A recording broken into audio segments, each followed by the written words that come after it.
다니엘서 3장의 말씀을 묵상하면서 떠오른 책 제목이 있었습니다. 목사님 사는 게 힘들어요 라는 책입니다. 목사님 사는 게 힘들어요. 이 책은 작가이자 목회자이신 맥스 루케이더 목사님에게 전 세계 독자들이 이런 자신의 삶에 대한 고민, 신앙적인 고민을 편지를 보내거든요. 그 편지에 대한 답변, 성경적으로 하나님께서 그 부분에 어떻게 말씀하시는지에 대한 답변을 주고받은 그 책을 주고받은 내용을 책으로 엮은 것입니다. 다니엘서 3장에 등장하는 유다 청년 세 사람이 자신들이 지금 처한 이 상황을 가지고 편지를 쓴다면 어떤 내용을 쓸까? 그런 상상을 해보게 되었습니다. 사드락, 메삭, 아벳느고는 지금 느부갓네살 왕의 신하가 되었고 지방을 관리하는 관리자입니다. 공무원이죠. 왕이 새로운 정책을 세웠는데 자신의 모습을 형상화해서 아주 거대한 금신상을 만들었습니다. 그리고 그 금신상에게 절하는 낙성식을 지금 하게 됩니다. 그리고 모든 공무원들을 다 불러 모았어요. 이것을 통해서 자신에 대한 충성을 맹세시키는 거죠. 물론 이 신상에 절한다는 것이 느부갓네살만을 신으로 섬기라는 뜻은 아닙니다. 그러나 신처럼 느부갓네살 왕을 섬겨라. 그리고 너희들 또 섬기는 신 섬겨라. 이런 의미가 담겨 있습니다. 고대 여러 왕들이 그렇게 한 것처럼 느부갓네살 왕도 자신의 왕위가 아주 오랫동안 이어지길 원했고, 그리고 자기 자신을 신격화시키는 일을 지금 하고 있는 거죠. 여러분, 맥스 루케이드 목사님에게 글을 썼던 많은 우리 성도님들처럼 이 세 사람이 지금 직업상 피할 수 없는 이런 일을 만났어요. 제가 직업상 우상을 숭배해야 되는데 어떻게 해야 될까요? 이런 내용의 글을 쓰진 않았을까? 그런 상상을 하게 됩니다. 근데 오늘 본문을 묵상해 보면 특이한 것은 다니엘서 3장에는 다니엘이 전혀 등장하지 않는다는 겁니다. 사드락, 메삭, 아벳느고는 등장하지만 다니엘의 이름은 1절부터 마지막 절까지 전혀 등장하지 않습니다.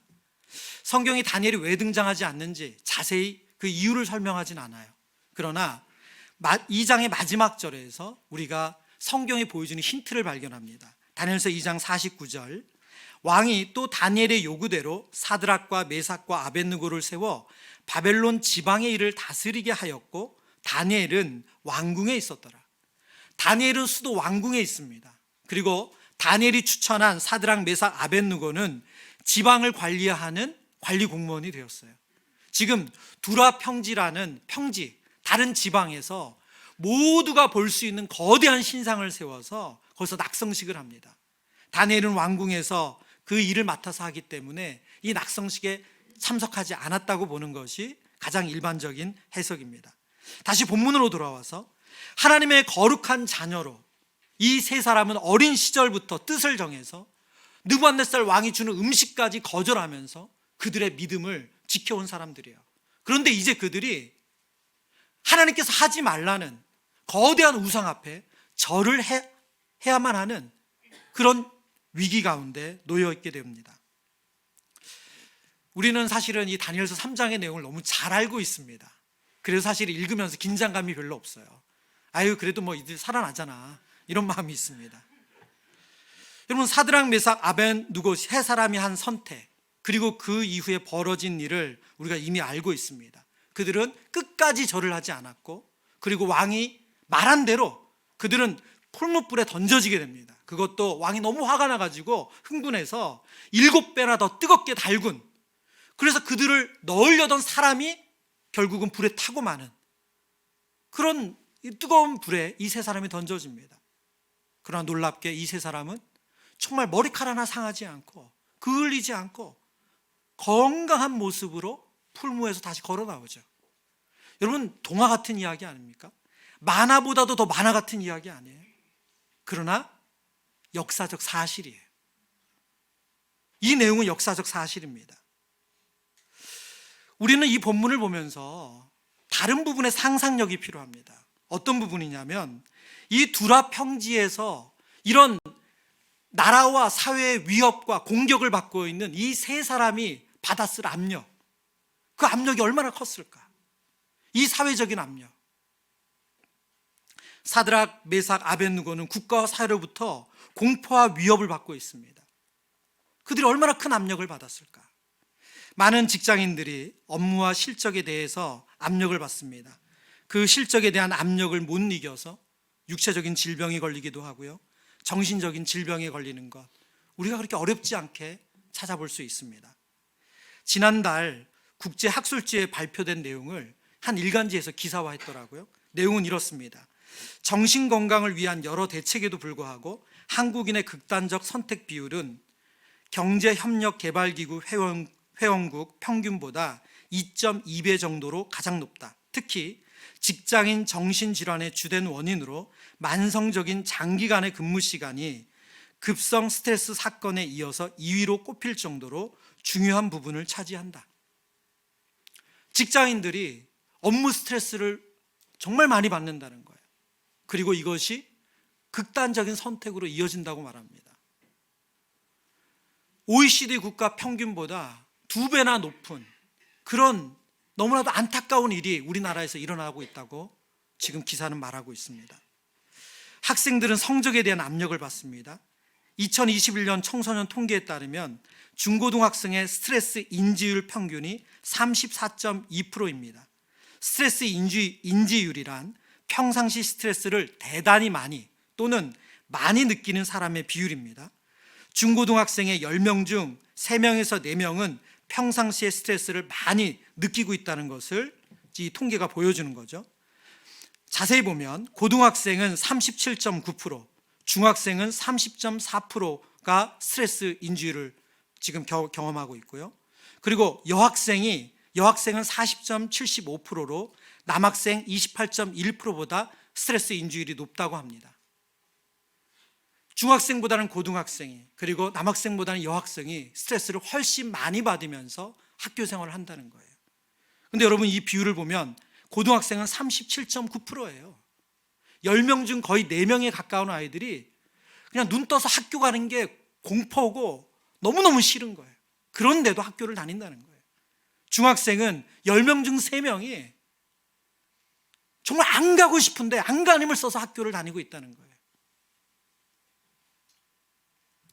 우리 사회는 직장, 학교에서 이런 압력을 지금 받으면서 생활하고 있습니다.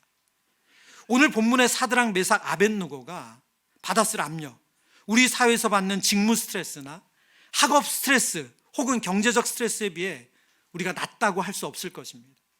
그런데 어떻게 이들은 끝까지 자신의 믿음을 지키는 이 순전한 믿음, 이 믿음을 유지했을까? 무엇이 그것을 가능하게 했을까? 이 세 사람, 사드락, 메삭, 아벳느고가 우리와는 전혀 DNA가 다른 별종이어서 가능했습니까? 아니요, 똑같습니다. 그런 그들은 어떻게 그렇게 순전한 믿음을 끝까지 지킬 수 있었는가? 베드로전서 1장 6절 7절 말씀입니다. 그러므로 너희가 이제 여러 가지 시험으로 말미암아 잠깐 근심하게 되지 않을 수 없으나 오히려 크게 기뻐하는도다. 너희 믿음의 확실함은 불로 연단하여도 없어질 금보다 더 귀하여 예수 그리스도께서 나타내실 때 칭찬과 영광과 존귀를 얻게 할 것이니라. 아멘. 지금 사드락, 메삭, 아벳느고의 이야기 아닙니까? 여러 가지 일로 그들이 근심하는 일이 있을 수 있어요. 그런데 이들은 이 시험을 통과해서 불로 연단하여도 없어질 금보다 더 확실한 믿음, 그 믿음을 가지게 됐습니다. 여러분, 그럼 어떻게 이 금보다 확실한 믿음, 이 단단한 믿음, 이 순전한 믿음을 그들이 가질 수 있었습니까? 그 믿음의 내용이 무엇인지가 오늘 성경에 나옵니다. 첫 번째, 그들의 순전한 믿음은 하나님은 살아계시다는 확신이에요. 하나님은 살아계시다. 느부갓네살 왕 금신상 낙성식에 지금 모든 사람들이 지금 주목하고 있습니다. 누가 절하지 않나? 당연히 누구도 다 절할 거라고 생각하죠. 아무도 예외 없이. 그러나 이 세 사람을 주목하는 사람들이 있었어요. 얘네들이 어떻게 하나? 얘네는 하나님 섬긴다는 애들인데 얘네들 어떡하나? 오늘 본문 8절입니다. 그때에 어떤 갈대아 사람들이 나와 유다 사람들을 참소하니라. 어떤 갈대아 사람들, 이들은 이 세 사람이 왕의 신임을 받아서 지방의 관리자가 된 것을 시기하는 사람들이에요. 그래서 이들이 왕이 만든 이 신상 앞에 절 하나 안 하냐? 온통 그 관심으로 그들을 지켜보고 있었어요. 그들을 끌어내리고 싶어서. 14절 15절입니다. 느부갓네살이 그들에게 물어 이르되 사드락 메삭 아벳느고야 너희가 내 신을 섬기지 아니하며 내 세운 금신상에 절하지 아니한다 하니 사실이냐? 이제라도 너희가 준비하였다가 나팔과 피리와 수금과 삼현금과 양금과 생황과 및 모든 악기 소리를 들을 때에 내가 만든 신상 앞에 엎드려 절하면 좋거니와 너희가 만일 절하지 아니하면 즉시 너희를 맹렬히 타는 풀무불 가운데 던져 넣을 것이니 능히 너희를 내 손에서 건져낼 신이 누구이겠냐 하니, 왕의 신하들의 참소를 듣고 왕이 지금 이 세 사람에게 기회를 주는 거죠. 이 갈대아 사람들의 참소가 좋은 의도가 아니라는 것, 선의가 아니라는 것 왕도 알고 있습니다. 어떻게 해서든 이 세 사람 끌어내리려고 한다, 그것을 알고 있죠. 그래서 지금 느부갓네살 왕이 이 세 사람에게 기회를 주듯 회유합니다. 뭐라고 회유해요? 이제라도 너희가 준비하였다가, 이제라도 너희가 준비하였다가. 여기에 쓰인 준비하다라는 단어는 성경 전체에서 딱 여기만 쓰인 단어입니다. 근데 히브리어 원문에 너희가 준비하였다가를 순서적으로 제가 직역을 하면 만약 뭐뭐라면 있다 준비된, 단어의 순서가 이렇습니다. 만약 뭐뭐라면 있다 준비된. 너희가 준비하고 있다가, 지금 이 말을 히브리어 순서로는 만약 뭐뭐라면 있다 준비된.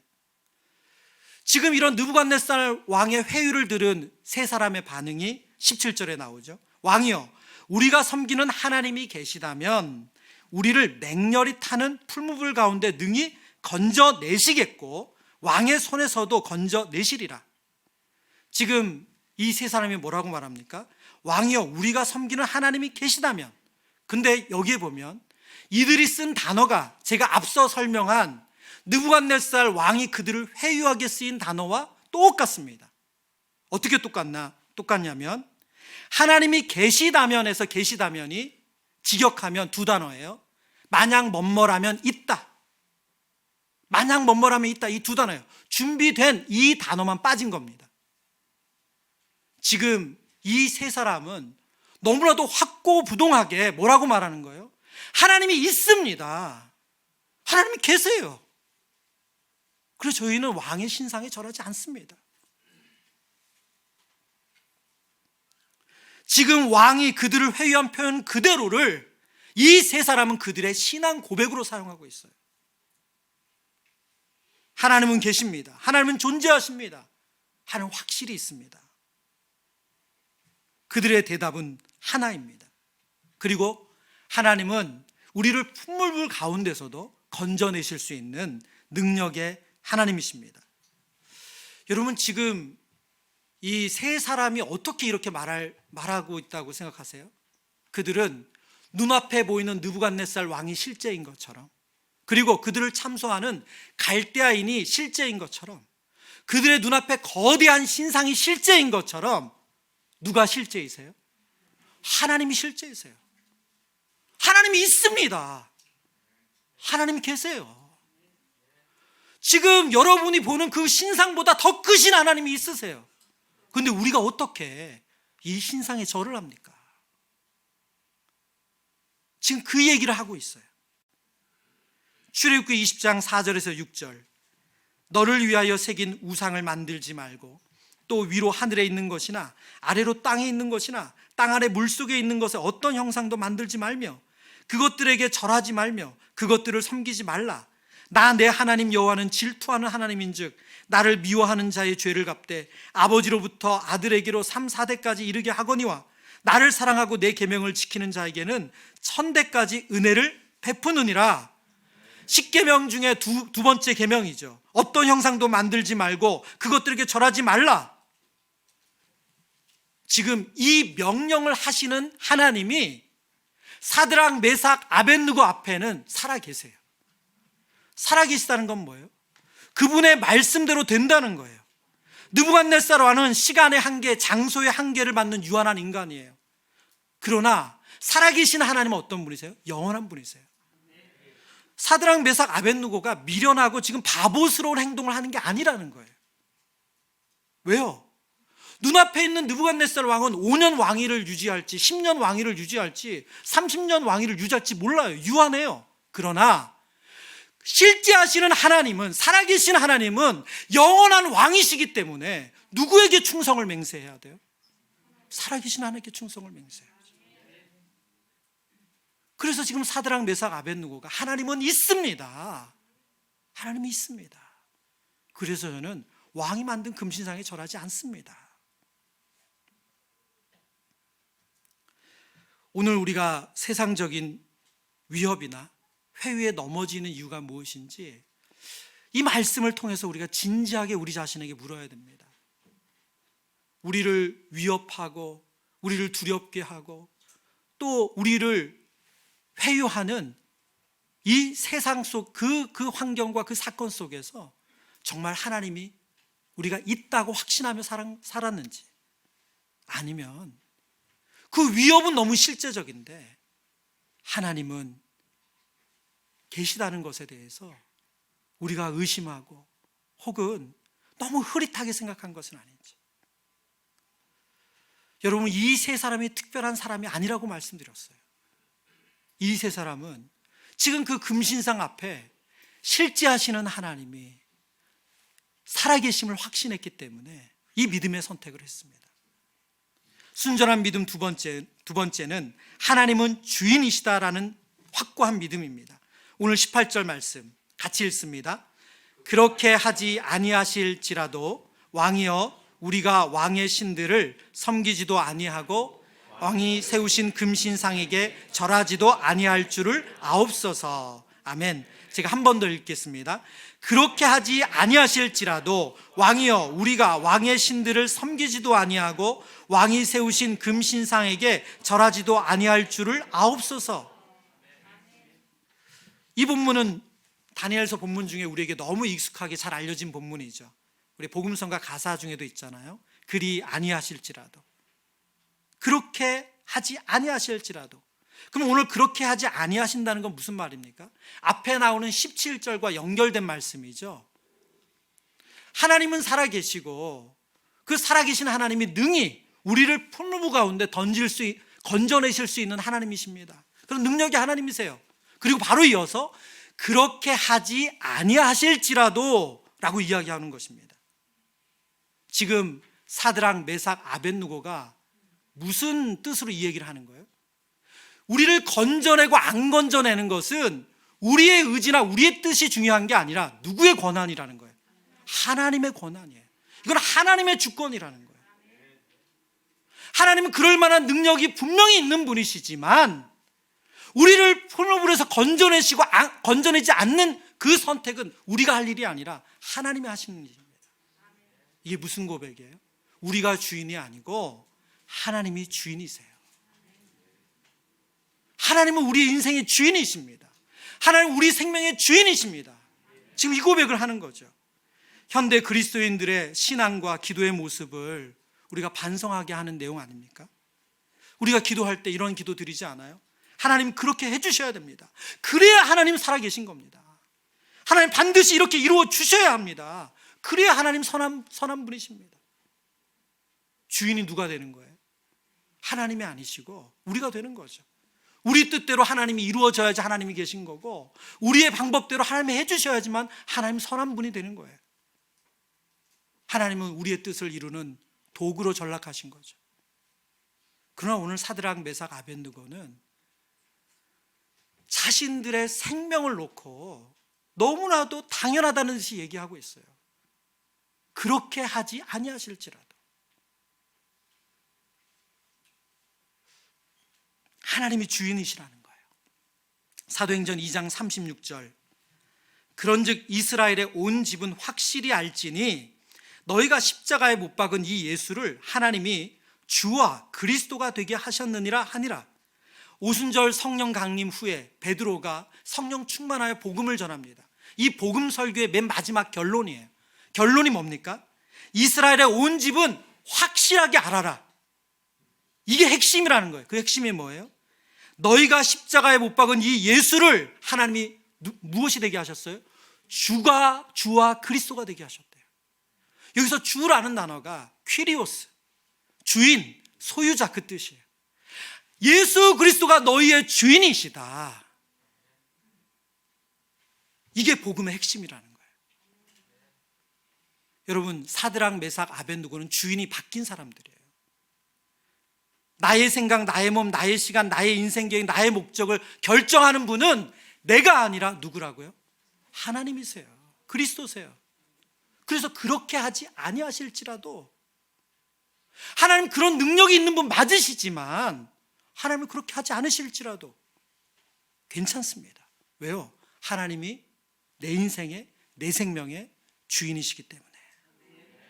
갈라디아서 2장 20절 말씀, 내가 그리스도와 함께 십자가에 못 박혔나니 그런즉 이제는 내가 사는 것이 아니요 오직 내 안에 그리스도께서 사시는 것이라. 이제 내가 육체 가운데 사는 것은 나를 사랑하사 나를 위하여 자기 자신을 버리신 하나님의 아들을 믿는 믿음 안에서 사는 것이라. 주인이 바뀐 삶을 말하고 있죠. 이제 내가 사는 것은 나를 위해서 사는 것이 아니래요. 왜요? 나의 주인이 바뀌었기 때문에. 내 안에 그리스도께서 사시는 거래요. 사드락, 메삭, 아벳느고의 이 순전한 믿음, 이 믿음은 여러분 지금 복잡한 계산이 없어요. 아주 심플해요. 여기에 저와 여러분이 모르는 게 있습니까? 너무 분명하잖아요. 하나님은 살아계시다. 그리고 하나님 나의 주인이시다. 이 두 가지의 믿음의 내용이 왕 앞에서, 푸물불 앞에서도 그 회유에, 그 위협에 무너지지 않고 믿음을 지키게 했어요. 우리의 직장에서 받는 스트레스, 우리 아이들이 학업에서 받는 스트레스, 우리의 인생 가운데 받는 여러 가지 사회적인 압력, 그 유혹 속에서 여러분 우리가 우리의 믿음을 지켜내는 게 그렇게 복잡하고 비밀스러운 걸 알아야 되는 게 아니에요. 하나님은 살아계시다. 하나님은 나의 주인이시다. 우리가 이 시간에 이제 성찬식을 진행합니다. 여러분, 성찬식의 핵심이 뭡니까? 바로 이 고백이에요. 나는 죽고 내 안에 그리스도께서 사셨습니다. 그리스도의 피를 상징하는 포도주를 마시고 그리스도의 찢긴 몸을 상징하는 떡을 먹으면서 나는 죽었습니다. 이제 내 안에 그리스도께서 사십니다. 내 인생의 주인은 하나님이십니다. 그리스도이십니다. 그 고백을 드리는 겁니다.